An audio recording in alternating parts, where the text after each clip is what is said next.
70% population ਤੁਹਾਨੂੰ ਕਹਿ ਰਹੀ ਹੈ ਕੋਈ ਬਿੱਲ ਬਦਲੋ, ਤੁਸੀਂ ਸਿਰਫ ਇੱਕ ਧਰਮ ਕਹਿ ਰਹੇ ਹੋ, ਇੱਕ ਸਟੇਟ ਕਹਿ ਰਹੇ ਹੋ। ਕਰਨਾਟਕਾ, ਤਮਿਲਨਾਡੂ, ਉੜੀਸਾ, ਉਹ ਤਾਂ ਸਾਰੇ ਪੰਜਾਬੀ ਨਹੀਂ ਨੇ, ਉਹ ਵੀ ਕਹਿ ਰਹੇ ਹੈ। ਕੈਨੇਡਾ, US, ਆਸਟ੍ਰੇਲੀਆ, ਹਰ ਥਾਂ ਤੋਂ ਤੁਹਾਨੂੰ ਕਹਿ ਰਹੇ ਹੈ। ਤੁਸੀਂ ਪਾਗਲ ਹੋ ਗਏ ਯਾਰ, ਪੈਸੇ ਪਿੱਛੇ ਕੀ ਕਰੋਗੇ, ਕਿੰਨਾ ਪੈਸਾ ਲੈ ਲਓਗੇ ਯਾਰ, ਕਿੰਨੀ ਦੇਰ ਦੇ ਹੀ ਚਲਾ ਲਓਗੇ। 100 ਕਰੋੜ ਦੀ ਆਬਾਦੀ ਹੈ, 70% ਜਿਵੇਂ ਇਹਨਾਂ ਨੇ ਕਿਹਾ, ਅਸੀਂ ਨੌਨ ਫਾਰਮਰ ਸਾਰੇ ਮਿਲ ਕੇ ਲੜਾਂਗੇ, ਤੁਹਾਡਾ ਕੁੱਟ ਬਾਂਦਰ ਬਣ ਜਾਏਗਾ। वही खालसा हेड लॉकडाउन में जो सेवा कर रही थी तो वो देशभक्त थे और सरकार उनके गुण गाते थक नहीं रही थी, और वही आज खालसा हेड वो खालिस्तानी बन गए, आतंकवादी बन गए। ਆਮ ਜਿਹੜੇ ਖਰੀਦਦਾਰ ਆ ਉਹਨਾਂ ਦੇ ਨਾਲ ਵੀ ਜੁੜੀ ਹੋਈ ਹੈ, ਕਿਉਂਕਿ ਜੇਕਰ ਕਿਸਾਨ ਤੇ ਭਾਰ ਪਊਗਾ ਤਾਂ ਖਰੀਦਦਾਰ ਤੇ ਵੀ ਨਾਲ ਭਾਰ ਪਵੇਗਾ। ਤੇ ਇਹ ਤੁਹਾਨੂੰ ਕਿਦਾਂ ਲੱਗਦਾ ਹੈ ਕਿ ਆਉਣ ਵਾਲਾ ਸਮਾਂ ਕਿੰਨਾ ਘਾਤਕ ਹੋ ਸਕਦਾ ਜੇ ਕਾਨੂੰਨ ਰੱਦ ਨਹੀਂ ਹੁੰਦੇ? ਪੜ੍ਹੇ ਲਿਖੇ ਲੋਕ ਹੈ ਸਾਡੇ ਨਾਲ, we have enough educated people, ਯਾ we can sit down on the table with you, have a reasonable conversation and tell you what they have to fix. ਤੇ ਤੁਹਾਡੀ ਮਰਜ਼ੀ ਹੈ, ਦੇਖ ਲਓ ਮਹਾਤਮਾ ਗਾਂਧੀ ਰਸਤਾ ਚੱਲ ਰਹੇ ਹੈ, 3-4 ਮਹੀਨੇ ਹੋ ਗਏ, ਤੁਸੀਂ ਕੁੱਟ ਲਿਆ, ਤੁਸੀਂ ਰੋਕ ਲਿਆ, ਜਦ ਭਗਤ ਸਿੰਘ ਜਾਗ ਗਿਆ ਫਿਰ ਸਾਂਭੇ ਨਹੀਂ ਸਾਂਭਾਂਗੇ। ਤੁਸੀਂ ਅੱਜ ਬੀਜੇਪੀ ਵਾਲੇ ਨੂੰ ਕਹੋ ਨਾ ਚੰਡੀਗੜ੍ਹ ਆ ਕੇ, ਪੰਜਾਬ ਆ ਕੇ ਕਰੇਗਾ ਇਸ ਗੱਲ, ਲੋਕਾਂ ਨਾਲ ਗੱਲ ਕਰਨ ਲਈ ਇੱਕ ਵਾਰ ਜਾਣ, ਜਿਵੇਂ ਵੋਟਾਂ ਮੰਗਣ ਆਉਂਦੇ ਸੀ, ਜਾਂਦੇ ਨਾ ਕੈਨਵਸਿੰਗ ਕਰਨ, ਉਹਨੂੰ ਕਹੋ ਜਾਣ ਜਰਾ ਇੱਕ ਵਾਰੀ ਪੰਜਾਬ, ਆਣ ਚੰਡੀਗੜ੍ਹ, ਆਣ ਹਰਿਆਣਾ। ਖੱਟਰ ਦਾ ਚੌਪਰ ਨਹੀਂ ਲੈਂਡ ਹੋਇਆ, ਉਹਨਾਂ ਨੇ ਪੁਲਿਸ ਬੁਲਾਈ ਸੀ, ਲਠੈਤ ਬੁਲਾਈ ਸੀ। ask them to freaking come on the street, come them to talk to us, ਸਾਡੇ ਨਾਲ ਗੱਲ ਕਰਾਓ ਨਾ। ਪੁਲਿਸ ਸਾਡੇ ਲਈ, ਕਾਨੂੰਨ ਸਾਡੇ ਲਈ, ਸਰਕਾਰ ਸਾਡੇ ਲਈ। ਜੇ ਸਾਡੀ ਸਰਕਾਰ ਸਾਨੂੰ ਨਹੀਂ ਸੁਣ ਰਹੀ, ਸਾਡੀ ਪੁਲਿਸ ਸਾਨੂੰ ਨਹੀਂ ਸੁਣ ਰਹੀ, ਫਿਰ ਅਸੀਂ ਡਿਸਾਈਡ ਕਰਾਂਗੇ ਕਿ ਕਿਵੇਂ ਚੀਜ਼ਾਂ ਚੱਲਣਗੀਆਂ। ਕਰਪਸ਼ਨ ਇਨਫ ਆਫ ਇਟ ਯਾਰ, ਇਨਫ ਇਜ਼ ਇਨਫ। ਤੁਸੀਂ ਕਿੰਨਾ ਕੁਝ ਕਰ ਲਿਆ, ਡੀਮੋਨੇਟਾਈਜੇਸ਼ਨ ਕੀਤੀ, ਲੋਕਾਂ ਨੇ ਕੁਝ ਕਿਹਾ ਨਹੀਂ ਕਿਹਾ, ਇਕਨੋਮੀ ਚਲੇਗੀ, ਕੁਝ ਬੋਲੇ ਨਹੀਂ ਬੋਲੇ। 45 ਸਾਲ ਤੋਂ ਜ਼ਿਆਦਾ ਅਨਐਮਪਲੋਇਮੈਂਟ ਇੰਡੀਆ ਦੀ ਹੋ ਗਈ ਸੀ ਕਰੋਨਾ ਤੋਂ ਪਹਿਲਾਂ, ਲੋਕਾਂ ਨੇ ਕੁਝ ਕਿਹਾ ਨਹੀਂ ਕਿਹਾ, ਬਰਦਾਸ਼ਤ ਕਰ ਰਹੇ ਸੀ ਨਾ। ਮਹਿੰਗਾਈ ਕੰਪਲੀਟਲੀ ਛੱਤ ਫਾੜ ਕੇ ਨਿਕਲ ਗਈ, ਕੁਝ ਬੋਲੇ ਨਹੀਂ ਬੋਲੇ। ਹੱਦ ਹੋ ਗਈ ਯਾਰ, ਤੁਸੀਂ ਹੁਣ ਸਾਰੇ ਨੂੰ ਕੁੱਟੋਗੇ। किसान ने आज तक कभी कुछ नहीं किया, इवन सरकार ने उनके ऊपर ठंडे पानी की बौछारें करी, बैरिकेड लगाए, लाठी चार्ज किया, सड़कें खोदी। अगर हम नुकसान करते हैं सरकारी प्रॉपर्टी का तो हमारे पे हर्जाना मांगती है। सरकार ने जो सड़कें तोड़ी है वो हर्जाना कौन देगा? ਸਾਡੇ ਕੋਲ ਮਹਾਤਮਾ ਗਾਂਧੀ ਵੀ ਸੀ, ਭਗਤ ਸਿੰਘ ਵੀ ਸੀ, ਸਰਕਾਰ ਦੀ ਮਰਜ਼ੀ ਹੈ, ਕਿਵੇਂ ਮੰਨੋਗੇ?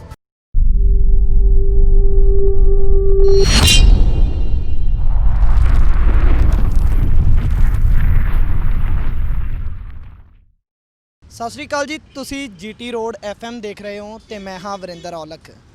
50 ਤੋਂ ਜ਼ਿਆਦਾ ਦਿਨ ਹੋ ਗਏ ਦਿੱਲੀ ਦੀਆਂ ਸਰਹੱਦਾਂ ਤੇ ਕਿਸਾਨ ਡਟੇ ਹੋਏ ਨੇ। ਜਿਹੜੇ 3 ਕਿਸਾਨੀ ਕਾਨੂੰਨ ਬਣਾਏ ਨੇ ਸਰਕਾਰ ਨੇ, ਕਿਸਾਨ ਵਿਰੋਧੀ ਕਾਨੂੰਨ ਬਣਾਏ ਨੇ, ਉਹਨਾਂ ਕਾਨੂੰਨਾਂ ਦੇ ਵਿਰੋਧ ਦੇ ਵਿੱਚ ਕਿਸਾਨ ਅੰਦੋਲਨ ਕਰ ਰਹੇ ਨੇ ਤੇ ਵੱਖ-ਵੱਖ ਤਰੀਕੇ ਨਾਲ ਲੋਕਾਂ ਵੱਲੋਂ ਇਸ ਅੰਦੋਲਨ ਦੇ ਵਿੱਚ ਯੋਗਦਾਨ ਪਾਇਆ ਜਾ ਰਿਹਾ ਹੈ। ਵੱਖ-ਵੱਖ ਤਰੀਕੇ ਨਾਲ, ਭਾਵੇਂ ਕਿ ਉਹ ਕਲਾਕਾਰ ਹੋਣ, ਭਾਵੇਂ ਉਹ ਪੋਲੀਟੀਸ਼ੀਅਨ ਹੋਣ, ਵੱਖ-ਵੱਖ ਲੋਕ ਆਪਣੇ ਤਰੀਕੇ ਦੇ ਨਾਲ ਇਸ ਅੰਦੋਲਨ ਦੇ ਵਿੱਚ ਆਪਣਾ ਯੋਗਦਾਨ ਪਾ ਰਹੇ ਨੇ। ਕੁਝ ਲੋਕ ਨੇ ਸਾਡੇ ਨਾਲ 34 ਸੈਕਟਰ ਦੇ ਵਿੱਚ ਆਪਣਾ ਵਿਰੋਧ ਦਰਜ ਕਰਵਾ ਰਹੇ ਨੇ। ਇੱਕ ਚੌਂਕ ਦੇ ਵਿੱਚ ਝੰਡੇ ਹੱਥਾਂ ਦੇ ਵਿੱਚ ਫੜ ਕੇ ਉਹਨਾਂ ਦੇ ਨਾਲ ਗੱਲਬਾਤ ਕਰਾਂਗੇ ਕਿ ਉਹਨਾਂ ਦੇ ਕੀ ਵਿਚਾਰ ਨੇ। ਸਭ ਤੋਂ ਪਹਿਲਾਂ ਤੁਹਾਡਾ ਸਵਾਗਤ ਹੈ ਜੀ, ਸਤਿ ਸ਼੍ਰੀ ਅਕਾਲ। हम यहाँ चंडीगढ़ में हर चौक के ऊपर 15-20 आदमी से लेकर 100, 150, 200 आदमी तक खड़े होते हैं, ऑलमोस्ट हर चौक और लाइट के ऊपर।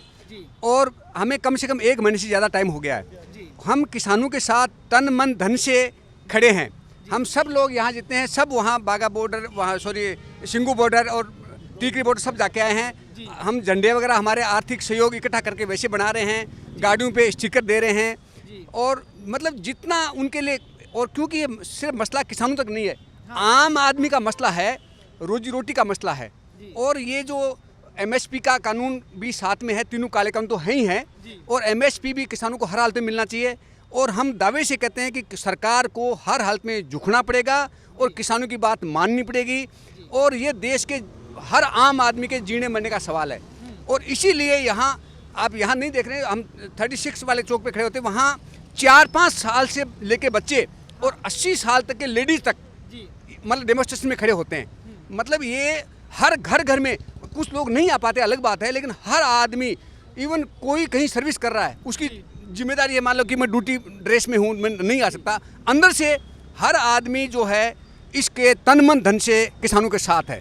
और किसानों की जीत होगी और ये आम आदमी की जीत होगी। और मैं तो सरकार से अपील करता हूँ कि जितना जल्दी हो सके किसानों को राहत दे और ये काले कानून वापस ले, एमएसपी का कानून जो है उनको दे, लिखित में कानून पास करे और अपना देश तरक्की करे, किसान सुखी होगा। क्योंकि 70% आबादी खेती में निर्भर है।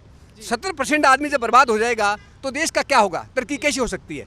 तो ਸਰਕਾਰ ਇੱਕ ਹੋਰ ਗੱਲ ਹੈ ਕਿ ਸਰਕਾਰ ਮੰਨਣ ਲਈ ਤਿਆਰ ਨਹੀਂ, ਮੀਟਿੰਗਾਂ ਤੇ ਮੀਟਿੰਗਾਂ ਕੀਤੀਆਂ ਜਾ ਰਹੀਆਂ ਨੇ, ਇਸ ਅੰਦੋਲਨ ਨੂੰ ਤਾਰ ਪੀਡੋ ਕਰਨ ਦੀਆਂ ਵੀ ਕੋਸ਼ਿਸ਼ਾਂ ਕੀਤੀਆਂ ਜਾ ਰਹੀਆਂ ਨੇ। ਤੁਹਾਨੂੰ ਕੀ ਲੱਗਦਾ ਹੈ ਕਿ ਸਰਕਾਰ ਨੂੰ ਮੰਨ ਜਾਣਾ ਚਾਹੀਦਾ ਸੀ ਹੁਣ ਤੱਕ? ਅੱਗੇ 26 ਜਨਵਰੀ ਦਾ ਵੀ ਪ੍ਰੋਗਰਾਮ ਦਿੱਤਾ ਗਿਆ ਕਿਸਾਨਾਂ ਵੱਲੋਂ, ਕਿਸ ਤਰ੍ਹਾਂ ਦੇਖਦੇ ਹੋ? बिल्कुल सरकार को मानना चाहिए। और ये तारीख पे तारीख दे रही हैं आंदोलन को बदनाम करने के लिए, तरह तरह के इनको कभी नक्सलाइट कहते हैं, कभी खालिस्तानी कहते हैं, कभी कुछ कहते हैं। ये बहुत दुखदायी बात है। हमारे जो अन्नदाता हैं, जिनके जो पैदा करते हैं ऐसी सर्दी में, मुझे पता, मैं भी किसान का बेटा हूँ और खेती में काम कितना मुश्किल होता है। ठंडी रात में जब गेहूँ लगाया जाता है उस टाइम गर्मी में पानी में खड़ा होना, वैसे आदमी के लिए हम उनको कैसे कैसे मतलब बदनाम कर रहे हैं। हमारे लिए डूब के मरने जैसी बात है। और तारीख जैसे कोर्ट में तारीख मिलती है ऐसी तारीख ही मिल रही है। और गवर्नमेंट ਪ੍ਰੋਵੋਕ ਕਰ ਰਹੀ ਹੈ NIA ਦੇ ਨੋਟਿਸ ਇਸ਼ੂ ਕਰਕੇ ਕਿਸਾਨਾਂ ਨੂੰ ਕਿ ਉਹ ਟੈਰਰਿਸਟ ਨਹੀਂ ਹੈਗੇ, ਕੋਈ ਫੰਡਿੰਗ ਬਾਹਰੋਂ ਨਹੀਂ ਆ ਰਹੀ। ਖਾਲਸਾ ਏਡ ਆ, ਉਹਨੇ ਸਾਰੀ ਦੁਨੀਆ 'ਚ ਕੰਮ ਕੀਤਾ ਹੈ। ਇੱਕ ਹੋਰ ਖਬਰ ਆ ਜੀ, ਅੱਜ ਖਾਲਸਾ ਏਡ ਦੀ, ਖਾਲਸਾ ਏਡ ਨੂੰ ਨੋਬਲ ਸ਼ਾਂਤੀ ਪੁਰਸਕਾਰ ਵਾਸਤੇ ਵੀ ਨਾਮਜ਼ਦ ਦੇਖੋ ਦੁਨੀਆ ਵਿੱਚ ਜਿਹੜੀ ਉਹਨੂੰ ਕੋਈ ਇੰਡੀਅਨ ਗਵਰਨਮੈਂਟ ਨੇ ਜਾਂ ਇੰਡੀਅਨ ਕਿਸੇ ਏਜੰਸੀ ਨੇ ਨੋਬਲ ਪੀਸ ਪ੍ਰਾਈਜ਼ ਲਈ ਨਹੀਂ ਨੋਮੀਨੇਟ ਕਰ ਰਹੇ, ਉਹ ਬਾਹਰਲੀਆਂ ਏਜੰਸੀਜ਼ ਇੰਗਲੈਂਡ ਵਾਲੇ ਕਰ ਰਹੇ ਨੇ, ਉੱਥੇ ਦੇ MPs ਕਰ ਰਹੇ ਨੇ, ਕੈਨੇਡਾ ਵਾਲੇ ਕਰ ਰਹੇ ਨੇ। ਔਰ ਸਾਡੀ ਸਰਕਾਰ ਉਹਨਾਂ ਤੇ NIA ਦੇ ਨੋਟਿਸ ਜਾਰੀ ਕਰ ਰਹੀ ਹੈ ਵੀ ਤੁਹਾਨੂੰ ਤੁਸੀਂ ਅਤਵਾਦ ਨੂੰ ਬੜਾਵਾ ਦੇ ਰਹੇ ਹੋ ਤੇ ਉਹਨਾਂ ਤੋਂ ਪੁੱਛਤਾਛ ਲਈ ਬੁਲਾ ਰਹੀ ਹੈ। ਹੁਣ ਸਾਰੀ ਦੁਨੀਆ ਦੇਖ ਰਹੀ ਹੈ ਵੀ ਇਹ ਕਿਸਾਨਾਂ ਨੂੰ ਸਾਡੀ ਸਰਕਾਰ ਪ੍ਰਵੋਕ ਕਰ ਰਹੀ ਹੈ। ਹੁਣ ਉੱਥੇ ਇੰਨੇ ਹੀ ਨੌਜਵਾਨ ਮੁੰਡੇ ਬੈਠੇ ਨੇ, ਜਦੋਂ ਤੁਸੀਂ ਉਹਨਾਂ ਨਾਲ ਜ਼ਿਆਦਤੀ ਕਰੋਗੇ, ਪ੍ਰਵੋਕ ਕਰੋਗੇ, ਫਿਰ ਉਹ ਰਿਐਕਟ ਨਹੀਂ ਕਰਨਗੇ। ਬਿਲਕੁਲ ਜੀ। वही खालसा एड लॉकडाउन में जो सेवा कर रही थी तो वो देशभक्त थे और सरकार उनके गुण गाते थक नहीं रही थी। और वही आज खालसा एड वो खालिस्तानी बन गए, आतंकवादी बन गए। मुझे कुछ लोगों ने कहा, मैं वहाँ जब सिंगू बॉर्डर गया उनकी हेल्प करने के लिए, मुझे उन्हें स्पष्ट कहा कि ये आप पाप कर रहे हो। मैंने कहा ये पाप मैं 100 बार करूँगा कि वो खालिस्तानी या नक्सलाइट है। मैंने कहा अगर वो खालिस्तानी नक्सलाइट है तो मैं भी खालिस्तानी और नक्सलाइट हूँ, क्योंकि मैं किसान का बेटा हूँ। किसानों के साथ तन मन धन से खड़े हैं हम, कोई हमारा नाम नहीं छुपाते, हम पर्दे में रह के कोई काम करते। मेरे हर घर पे झंडा लगा रखा है मैंने। मैं पहले दिन से यहाँ खड़ा हूँ, हर जगह जहाँ जाना होता है। और आधी रात को किसानों के लिए 1 मिनट अभी वहाँ से बुला आ जाए, हम सारे के सारे लोग अभी बिना घर जाए हम वहाँ जाने के लिए तैयार हैं। हम किसान हमारे ਖਾਸ ਰੰਗਤ ਦੇਣ ਦੀ ਕੋਸ਼ਿਸ਼ ਕੀਤੀ ਜਾਂਦੀ ਹੈ ਕਿਸੇ ਵੀ ਅੰਦੋਲਨ ਨੂੰ ਨਾ, ਖਾਸ ਰੰਗਤ, ਕਿਉਂਕਿ ਪਹਿਲਾਂ ਵੀ ਅਜਿਹਾ ਬਹੁਤ ਵਾਰ ਹੋਇਆ ਹੈ ਕਿ ਅੰਦੋਲਨਾਂ ਨੂੰ ਖਾਸ ਕਿਸੇ ਧਰਮ ਨਾਲ ਜੋੜ ਦਿੱਤਾ ਜਾਂਦਾ ਹੈ। ਉਹ ਗੱਲ ਤੁਹਾਡੇ ਨਾਲ ਕਰਨੀ ਤਾਂ ਜ਼ਰੂਰੀ ਹੈ ਕਿ ਖਾਸ ਧਰਮ ਨਾਲ ਜੋੜ ਦਿੱਤਾ ਜਾਂਦਾ ਹੈ। ਕੋਸ਼ਿਸ਼ ਕੀਤੀ ਗਈ ਹੈ ਸਰਕਾਰ ਵੱਲੋਂ, ਬਾਰ-ਬਾਰ ਕੋਸ਼ਿਸ਼ ਕੀਤੀ ਗਈ ਹੈ। ਤੁਸੀਂ ਦੇਖਿਆ ਹੋਣਾ ਜਦੋਂ ਪੰਜਾਬ ਦੇ ਕਿਸਾਨ ਹਰਿਆਣੇ ਵਿੱਚ ਦੀ ਲੰਘ ਕੇ ਬਾਰਡਰ ਤੇ ਬਹਿ ਗਏ, ਇਹਨਾਂ ਨੇ ਹਰਿਆਣੇ ਨੂੰ ਪ੍ਰੋਵੋਕ ਕਰਨ ਦੀ ਕੀਤੀ। SYL ਦਾ ਇਸ਼ੂ ਖੜਾ ਕੀਤਾ, ਉੱਥੇ ਹਿੰਦੂ ਸਿੱਖ ਦਾ ਇਸ਼ੂ ਖੜਾ ਕੀਤਾ। ਪਰ ਹਰਿਆਣੇ ਦੇ ਲੋਕ ਬਹੁਤ ਸਿਆਣੇ ਸੀ, ਉਹੀ ਫਾਰਮਰਸ ਇਕੱਠੇ ਹੋ ਕੇ ਉਹਨਾਂ ਨੇ ਉਹ ਨਾਲ ਬੈਠੇ ਨੇ, ਪੰਜਾਬ ਵਾਲਿਆਂ ਨਾਲ ਬੈਠੇ ਨੇ। ਹੁਣ UP ਵਾਲੇ ਵੀ ਆ ਗਏ, ਰਾਜਸਥਾਨ ਵਾਲੇ ਵੀ ਆ ਗਏ। ਇਸ ਵਾਰੀ ਸਰਕਾਰ ਦੀ ਕੋਸ਼ਿਸ਼ ਪੂਰੀ ਕੀਤੀ ਇਹਨਾਂ ਨੇ, ਉਹ ਆਪਣਾ ਹਿੰਦੂ ਵਾਲਾ ਸਿੱਖ ਵਾਲਾ ਕਾਰਡ ਖੇਲਣ ਦੀ, ਪਰ ਉਹ ਚੱਲਿਆ ਨਹੀਂ ਇਹਨਾਂ ਤੋਂ। ਇਸ ਵਾਰੀ ਚੱਲਿਆ ਨਹੀਂ। ਗੁਰਨਾਮ ਸਿੰਘ ਚੜੂਨੀ ਹਰਿਆਣੇ ਦੀ ਇੱਕ ਗੁਰਨਾਮ ਸਿੰਘ ਚੜੂਨੀ ਹੋਣਾ ਦੀ ਚੜੂਨੀ ਜਥੇਬੰਦੀ ਇੱਕ ਵੱਡੀ ਜਥੇਬੰਦੀ ਆ, ਉਸ ਦੇ ਉੱਪਰ ਵੀ ਦੋਸ਼ ਲਗਾਏ ਗਏ ਤੇ ਇਸ ਤਰੀਕੇ ਨਾਲ ਉਸ ਖਬਰ ਨੂੰ ਵਾਇਰਲ ਕੀਤਾ ਗਿਆ ਕਿ ਉਹ ਖਬਰ ਕਿਸਾਨਾਂ ਦੇ ਅੰਦੋਲਨ ਦੇ ਵਿੱਚ ਫੁੱਟ ਪੈ ਗਈ। ਉਹ ਵੇਖ ਕੇ ਤੁਹਾਨੂੰ ਕਿੱਦਾਂ ਲੱਗਿਆ ਜੀ? मैं गुरनाम सिंह जी को जानता हूँ, इतना ज़मीन पे काम करने वाला आदमी है, मैं उनको सैल्यूट करता हूँ। उनके ऊपर अभी तक लगभग 35 केस हरियाणा सरकार दर्ज कर चुकी है। और ऐसे हालात में, क्योंकि सरकार पंजाब में किसी किसान पे केस दर्ज नहीं हुआ क्योंकि सरकार सहयोग दे रही है, किसानों को समझती है किसानों की मांग को। हरियाणा में हर किसान के ऊपर केस दर्ज किए जा रहे हैं, उनको दबाया जा रहा है। और चढ़नी साहब के ऊपर 307 तक के मुकदमे दर्ज किए गए हैं। और वो उस आदमी को मैं सैल्यूट करता हूँ जो इसने किसानों को, यहाँ जब रोका गया था किसानों को, तो हरियाणा के किसान आगे आके जब बैरियर तोड़ के आगे उनको लेके गए थे। और हरियाणा के मैं लोगों को मिला हूँ जाके, वो कहते हैं हमें नहीं चाहिए SYL, हमारा बड़ा भाई पंजाब है और हम छोटे भाई हैं, हमारा भाईचारे का मसला है। और हमें तोड़ के हरियाणा पंजाब अलग बना के हमें कमज़ोर किया गया था। हमारा भाईचारा है, हमारा एक स्टेट है, हमें तो सिर्फ कमज़ोर करने के लिए हमारे 2 टुकड़े करे गए थे। हमारा बड़ा भाई है, अब किसी की हमें दलाली जरूरत नहीं है, हमारा भाइयों का मसला हम अपने आप कर लेंगे। हमें अभी लड़ाई हमारी साझी लड़ाई है, SYL का कोई मसला नहीं हमारे बीच में। ये स्पष्ट लोग 2 टूक कह रहे हैं। और आपको पता है कि पानी के टैंकर दूध से भर भर के वहाँ भेजे जा रहे हैं। एक जींद के पास एक गाँव में कल की खबर है 1 करोड़ रुपये इकट्ठा किया है क्या वो खालिस्तानी है वो गांव वाले? एक गांव ने 40 लाख रुपए इकट्ठा किया है। ਜਿਸ ਤਰ੍ਹਾਂ ਇਹ ਗੱਲ ਹਰੇਕ ਦੇ ਨਾਲ ਜੁੜੀ ਹੋਈ ਹੈ, ਕਿਸਾਨਾਂ ਦੇ ਨਾਲ, ਕੱਲਿਆਂ ਦੇ ਨਾਲ ਨਹੀਂ ਜੁੜੀ ਹੋਈ, ਭਾਵੇਂ ਉਹ ਵਪਾਰੀ ਵਰਗ ਆ, ਭਾਵੇਂ ਕੋਈ ਵੀ ਵਰਗ ਆ, ਤੇ ਆਮ ਜਿਹੜੇ ਖਰੀਦਦਾਰ ਆ ਉਹਨਾਂ ਦੇ ਨਾਲ ਵੀ ਜੁੜੀ ਹੋਈ ਹੈ, ਕਿਉਂਕਿ ਜੇਕਰ ਕਿਸਾਨ ਤੇ ਭਾਰ ਪਊਗਾ ਤਾਂ ਖਰੀਦਦਾਰ ਤੇ ਵੀ ਨਾਲ ਭਾਰ ਪਵੇਗਾ। ਤੇ ਇਹ ਤੁਹਾਨੂੰ ਕਿੱਦਾਂ ਲੱਗਦਾ ਹੈ ਕਿ ਆਉਣ ਵਾਲਾ ਸਮਾਂ ਕਿੰਨਾ ਘਾਤਕ ਹੋ ਸਕਦਾ ਜੇ ਕਾਨੂੰਨ ਰੱਦ ਨਹੀਂ ਹੁੰਦੇ ਜੀ? अगर कानून रद्द नहीं होंगे तो नमक जो है 1 रुपये किलो वाला 20 रुपये किलो बिकता है, तो कणक 20 वाली 200 रुपये किलो बिकेगी। ये बात लिख लो। और 200 रुपये किलो कितने लोग खरीद पाएंगे? ਪਤਾ ਤੁਸੀਂ ਹੁਣੇ ਦੇਖਿਆ ਹੋਣਾ, ਇੱਕ ਮੱਕੀ ਦਾ ਛੱਲੀ ਹੈ ਜਿਹੜੀ ਉਹ ਕਿਸਾਨ ਤੋਂ 2 ਜਾਂ 3 ਰੁਪਏ ਦੀ ਖੇਤ ਚੋਂ ਚੱਕੀ ਜਾਂਦੀ ਹੈ, ਔਰ 50-50 ਰੁਪਏ ਦੀ ਇਹਨਾਂ ਨੇ ਪੈਕ ਕਰਕੇ ਉਹ 50 ਰੁਪਏ ਦੀ ਇੱਕ ਛੱਲੀ ਵਿਕ ਰਹੀ ਹੈ। ਕਿਸਾਨ ਦਾ ਜਿਹੜੀ ਮੱਕੀ ਦਾ ਆਟਾ ਹੈ ਉਹ ਮੱਕੀ 5 ਰੁਪਏ ਜਾਂ 8 ਰੁਪਏ ਕਿਲੋ ਲਈ ਜਾਂਦੀ ਹੈ, ਉਹ ਤੁਸੀਂ ਦੇਖਿਆ ਹੋਣਾ ਪੈਕ ਵਿੱਚ 80 ਰੁਪਏ 90 ਰੁਪਏ ਕਿਲੋ ਵਿਕ ਰਹੀ ਹੈ। ਇਸੇ ਤਰ੍ਹਾਂ ਅਜੇ ਤਾਂ ਸ਼ੁਰੂਆਤ ਹੈ, ਇਹ ਸ਼ੁਰੂਆਤ ਹੈ। ਤੁਸੀਂ ਇਹ ਕੁਐਸਚਨ ਰੀਫਰੇਮ ਐਵੇਂ ਕਰੋ ਕਿ ਕਿਉਂ ਨਹੀਂ ਬਦਲਣਗੇ? ਸਰਕਾਰ ਕਿਨੇ ਚੱਕੇ ਸੀ? ਅਸੀਂ ਚੱਕੇ ਸੀ ਨਾ, ਸਾਡੀ ਸਰਕਾਰ ਹੈ, ਅਸੀਂ ਨਹੀਂ ਚਾਹੁੰਦੇ ਯਾਰ। ਗੱਲ ਤਾਂ ਕਲੀਅਰ ਹੋ ਗਈ ਕਿ ਭਾਵੇਂ ਉਹ ਸੁਪਰੀਮ ਕੋਰਟ ਹੋਵੇ, ਭਾਵੇਂ ਸਰਕਾਰ ਹੋਵੇ, ਕੋਈ ਵੀ ਹੋਵੇ, ਉਸ ਲੋਕਾਂ ਤੋਂ ਵੱਡਾ ਕੁਝ ਨਹੀਂ ਹੋ ਸਕਦਾ। ਲੋਕਾਂ ਤੋਂ ਵੱਡਾ ਹੋ ਨਹੀਂ ਸਕਦਾ। ਤੇ ਬਈ ਅਸੀਂ ਤੁਹਾਨੂੰ ਭੇਜਿਆ ਕੰਮ ਕਰਨ, ਤੁਸੀਂ ਸਾਡਾ ਕੰਮ ਨਹੀਂ ਕਰੋਗੇ, ਤੁਸੀਂ ਕਿਸੇ ਹੋਰ ਦਾ ਕੰਮ ਕਰੋਗੇ ਯਾਰ। 70% ਪੋਪੂਲੇਸ਼ਨ ਤੁਹਾਨੂੰ ਕਹਿ ਰਹੀ ਹੈ ਕੋਈ ਬਿੱਲ ਬਦਲੋ, ਤੁਸੀਂ ਸਿਰਫ ਇੱਕ ਧਰਮ ਕਹਿ ਰਹੇ ਹੋ, ਇੱਕ ਸਟੇਟ ਕਹਿ ਰਹੇ ਹੋ। ਕਰਨਾਟਕਾ, ਤਾਮਿਲਨਾਡੂ, ਓਡੀਸ਼ਾ, ਉਹ ਤਾਂ ਸਾਰੇ ਪੰਜਾਬੀ ਨਹੀਂ ਨੇ, ਉਹ ਵੀ ਕਹਿ ਰਹੇ ਹੈ। ਕੈਨੇਡਾ, US, ਆਸਟ੍ਰੇਲੀਆ, ਹਰ ਥਾਂ ਤੋਂ ਤੁਹਾਨੂੰ ਕਹਿ ਰਹੇ ਹੈ। ਤੁਸੀਂ ਪਾਗਲ ਹੋ ਗਏ ਹੋ ਯਾਰ, ਪੈਸੇ ਪਿੱਛੇ ਕੀ ਕਰੋਗੇ? ਕਿੰਨਾ ਪੈਸਾ ਲੈ ਲਓਗੇ ਯਾਰ? ਕਿੰਨੀ ਦੇਰ ਦੇ ਚਲਾ ਲਓਗੇ? 100 ਕਰੋੜ ਦੀ ਆਬਾਦੀ ਹੈ, 70% ਜਿਵੇਂ ਇਹਨਾਂ ਨੇ ਕਿਹਾ, ਅਸੀਂ ਨੌਨ ਫਾਰਮਰ ਸਾਰੇ ਮਿਲ ਕੇ ਲੜਾਂਗੇ, ਤੁਹਾਡਾ ਕੁੱਟ ਬਾਂਦਰ ਬਣ ਜਾਏਗਾ। ਤੁਸੀਂ ਕਿਹੋ ਜਿਹੀ ਗੱਲਾਂ ਕਰਦੇ ਹੋ ਯਾਰ? ਕਿਉਂ ਨਹੀਂ ਕਰਨਗੇ? ਇੱਕ ਇਹ ਕਹਿ ਰਹੇ ਹੈ ਵੀ ਅਸੀਂ ਜਿਹੜੇ ਕਾਨੂੰਨ ਹੈ ਕਿਸਾਨਾਂ ਦੇ ਫਾਇਦੇ ਲਈ ਬਣਾਏ ਨੇ। ਕਿਸਾਨਾਂ ਨੂੰ ਕਦੋਂ ਕੰਸਲਟ ਕੀਤਾ ਗਿਆ? ਜਿਵੇਂ ਇਹਨਾਂ ਨੇ ਕਿਹਾ ਵੀ 70% ਆਬਾਦੀ ਆ ਕਿਸਾਨਾਂ ਦੀ, ਉਹਨਾਂ ਨੂੰ ਤੁਸੀਂ ਨਾਰਾਜ਼ ਕਰ ਰਹੇ ਹੋ, ਉਹਨਾਂ ਨੂੰ ਤੁਸੀਂ ਪੁੱਛਿਆ ਨਹੀਂ। ਉਹ ਤੁਹਾਡੇ ਵੋਟਰ ਨੇ, ਸਰਕਾਰ ਬਣਾਉਣ ਵਾਲੇ ਉਹ ਨੇ, ਤੇ ਉਹ 70% ਕਹਿ ਰਹੇ ਨੇ ਕਾਨੂੰਨ ਬਦਲ ਦਿਓ, ਤੇ ਫਿਰ ਕਿਉਂ ਨਹੀਂ ਬਦਲੇ ਜਾਂਦੇ? ਜਦੋਂ ਜੇ ਤੁਸੀਂ ਕਹਿੰਦੇ ਹੋ ਅਸੀਂ ਕਿਸਾਨਾਂ ਦੇ ਫਾਇਦੇ ਲਈ ਬਣਾਏ ਨੇ, ਔਰ ਕਿਸਾਨ ਕਹਿੰਦੇ ਨੇ ਸਾਡੇ ਫਾਇਦੇ ਲਈ ਨਹੀਂ, ਇਹਨਾਂ ਨੂੰ ਬਦਲੋ, ਫਿਰ ਕਿਉਂ ਨਹੀਂ ਬਦਲਦੇ ਤੁਸੀਂ? ਕਿਤੇ ਨਾ ਕਿਤੇ ਭਾਜਪਾ ਦੇ ਵਿੱਚੋਂ ਵੀ ਆਵਾਜ਼ਾਂ ਉੱਠਣੀਆਂ ਸ਼ੁਰੂ ਹੋਈਆਂ ਨੇ। ਮੈਂ ਤੁਹਾਨੂੰ ਦੱਸਿਆ ਇਹ ਭਾਜਪਾ ਇੱਕ ਇਹ ਇੰਨੀ ਸੈਂਟਰਲਾਈਜ਼ਡ ਉਹ ਤੇ ਗ੍ਰਿਪ ਇੰਨਾ ਮੋਦੀ ਸਾਹਿਬ ਦਾ, ਆਹ ਡੈਮੋਕ੍ਰੇਸੀ ਖਤਮ ਹੋ ਗਈ, ਇੱਥੇ ਡਿਕਟੇਟਰਸ਼ਿਪ ਵਾਲਾ ਕੰਮ ਸ਼ੁਰੂ ਹੋਇਆ। ਅਦਰਵਾਈਜ਼ ਭਾਜਪਾ ਦੇ ਜਿੰਨੇ ਵੀ ਲੀਡਰਸ ਨੇ, ਜਿਹੜੇ MLA ਬਣੇ ਹੋਏ ਨੇ ਜਾਂ ਹੋਰ ਨੇ, ਉਹ ਅੰਦਰੋਂ ਘੁੱਟੇ ਹੋਏ ਬੈਠੇ ਨੇ। ਉਹਨਾਂ ਨੂੰ ਪਤਾ ਵੀ ਆਉਣ ਵਾਲੀਆਂ ਇਲੈਕਸ਼ਨਾਂ 'ਚ ਜੇ ਇਸੇ ਤਰ੍ਹਾਂ ਹੀ ਇਹ ਸਰਕਾਰ ਚੱਲਦੀ ਰਹੀ, ਉਹਨਾਂ ਨੂੰ ਵੋਟਾਂ ਨਹੀਂ ਪੈਣੀਆਂ। ਉਹ ਤੁਸੀਂ ਅੱਜ BJP ਵਾਲੇ ਨੂੰ ਕਹੋ ਨਾ, ਚੰਡੀਗੜ੍ਹ ਆ ਕੇ ਜਾਂ ਪੰਜਾਬ ਆ ਕੇ ਕਰੇਗਾ ਗੱਲ, ਲੋਕਾਂ ਨਾਲ ਗੱਲ ਕਰਨ ਲਈ ਇੱਕ ਵਾਰ ਜਾਣ। ਜਿਵੇਂ ਵੋਟਰ ਮੰਗਣ ਆਉਂਦੇ ਸੀ, ਜਾਂਦੇ ਨਾ ਕੈਨਵਸਿੰਗ ਕਰਨ, ਉਹਨਾਂ ਨੂੰ ਕਹੋ ਆ ਜਾਣ ਜਰਾ ਇੱਕ ਵਾਰੀ ਪੰਜਾਬ, ਆਣ ਚੰਡੀਗੜ੍ਹ, ਆਣ ਹਰਿਆਣਾ। ਖੱਟਰ ਦਾ ਚੌਪਰ ਨਹੀਂ ਲੈਂਡ ਹੋਇਆ, ਉਹਨਾਂ ਨੇ ਪੁਲਿਸ ਬੁਲਾਈ ਸੀ, ਲਠੈਤ ਬੁਲਾਈ ਸੀ। Ask them to freaking come on the street, come them to talk to us, ਸਾਡੇ ਨਾਲ ਗੱਲ ਕਰਾਓ ਨਾ। ਆਓ ਤਾਂ ਸਹੀ, ਤੁਸੀਂ ਵਨ ਵੇ ਕਨਵਰਸੇਸ਼ਨ ਕਿਉਂ ਕਰ ਰਹੇ ਹੋ? Have a dialogue, we'll deal with you. ਘਰੋਂ ਬਾਹਰ ਤਾਂ ਆਓ।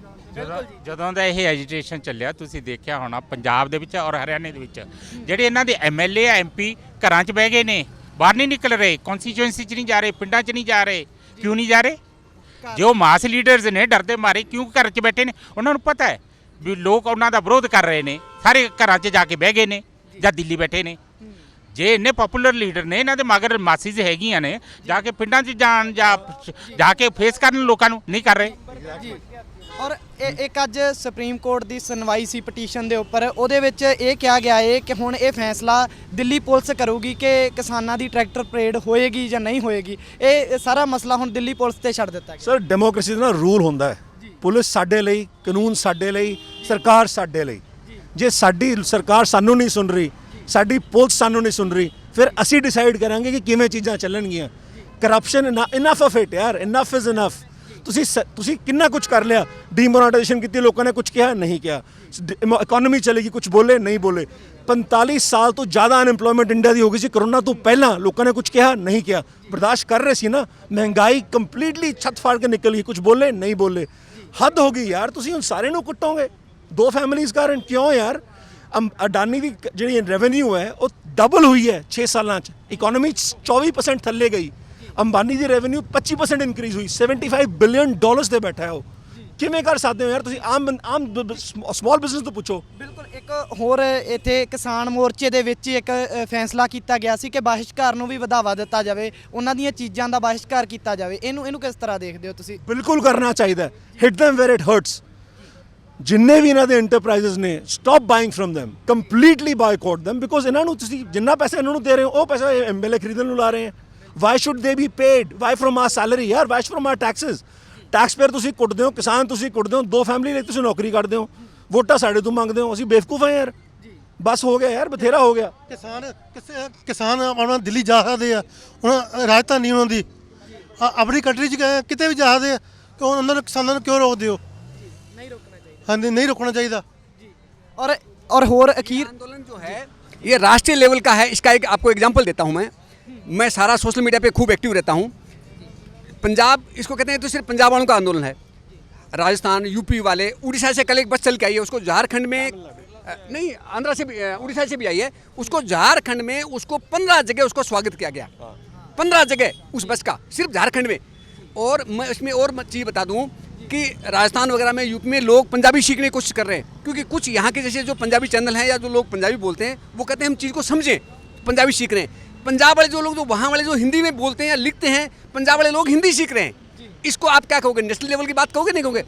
और ये जो, और मैं आपको कहता हूँ, मैंने एक पोस्ट भी लिखी थी, सिखी धर्म का जो हाइट जो गई है, इस आंदोलन ने जो ऊंचाई दी है, जो SGPC काम नहीं कर सकी, वो इस आंदोलन ने एक मतलब सिर ऊंचा कर दिया। और सिख धर्म का जो प्रचार इससे हुआ है कि ऐसा धर्म, जो मानवता का धर्म जिसको कहते हैं, इतना लोगों में अंदर से रिस्पेक्ट हो गया। कहते हैं आगे से जो है, मैं तो जो है, जो अगर 2 रुपये चढ़ाने हैं, मैं तो गुरुद्वारे में चढ़ाऊँगा।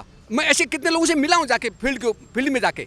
तो इसको आप ग्लोबल कहोगे, पूरा मतलब दुनिया में छोड़ो, आप पूरे सिर्फ सरकार तोड़ने के लिए ऐसे इल्ज़ाम लगा रही है कि तो पंजाब वालों का आंदोलन है।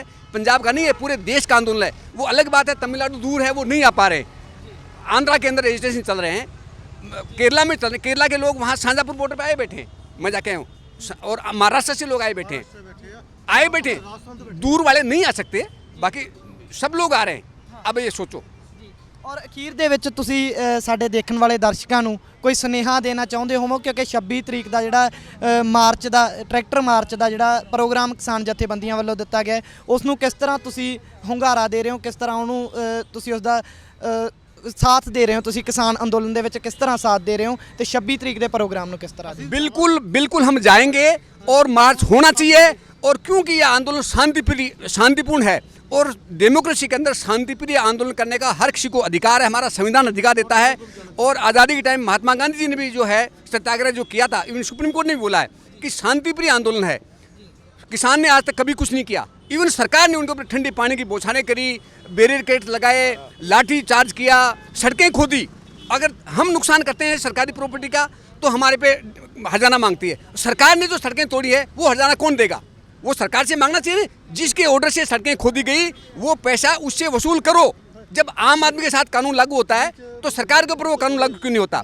और इतने शांतिप्रिय ढंग से किसान जा रहे थे, उन पर इस ठंड में ठंडे पानी की बौछार करी गई। मतलब अंग्रेजों वाले कानून में, राज में और इसमें क्या फर्क हो गया? फिर हम तो गुलामी है। ਸਾਡੇ ਕੋਲ ਮਹਾਤਮਾ ਗਾਂਧੀ ਵੀ ਸੀ, ਭਗਤ ਸਿੰਘ ਵੀ ਸੀ। ਸਰਕਾਰ ਦੀ ਮਰਜ਼ੀ ਹੈ, ਕਿਵੇਂ ਮੰਨੋਗੇ? ਇੱਕ ਸਿੰਪਲ ਜਿਹਾ ਐਗਜ਼ਾਮਪਲ ਲੈ ਲੈਂਦੇ ਹਾਂ। ਅਸੀਂ ਨਵੀਂ ਗੱਡੀ ਲੈਣ ਜਾਈਏ, ਉਹਦੀ ਚੈਸੀ ਖਰਾਬ ਹੋਏ, ਉਹਦਾ ਇੰਜਨ ਖਰਾਬ ਹੋਏ, ਜੇ ਦੁਕਾਨਦਾਰ ਕਹੇ ਕਿ ਮੈਂ ਠੀਕ ਕਰਕੇ ਤੁਹਾਨੂੰ ਦੇ ਦੂੰਗਾ, ਤੁਸੀਂ ਦਿਓਗੇ ਨਵੀਂ ਗੱਡੀ ਦੇ ਪੈਸੇ? ਨਹੀਂ ਦਿਓਗੇ ਨਾ। ਤੁਹਾਡਾ ਬਿੱਲ, ਨਵਾਂ ਬਿੱਲ ਤੁਸੀਂ ਅਮੈਂਡ ਕਰਨ ਨੂੰ ਤਿਆਰ ਹੋ, ਨਵੀਂ ਗੱਡੀ ਖਰਾਬ ਦੇ ਰਹੇ ਹੋ, ਕਿਉਂ ਕਰੀਏ? ਰਿਪੀਲ ਕਰੋ, ਨਵੇਂ ਸਿਰ ਤੇ ਬਹਿਨੇ ਆ। ਪੜ੍ਹੇ ਲਿਖੇ ਲੋਕ ਆ ਸਾਡੇ ਨਾਲ, we have enough educated people, we can sit down on the table with you, have a reasonable conversation and tell you what the heck to fix.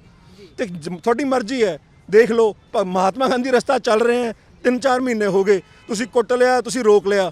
ਜੇ ਭਗਤ ਸਿੰਘ ਜਾਗ ਗਿਆ ਫਿਰ ਸਾਂਭੇ ਨਹੀਂ ਸਾਂਭਾਂਗੇ।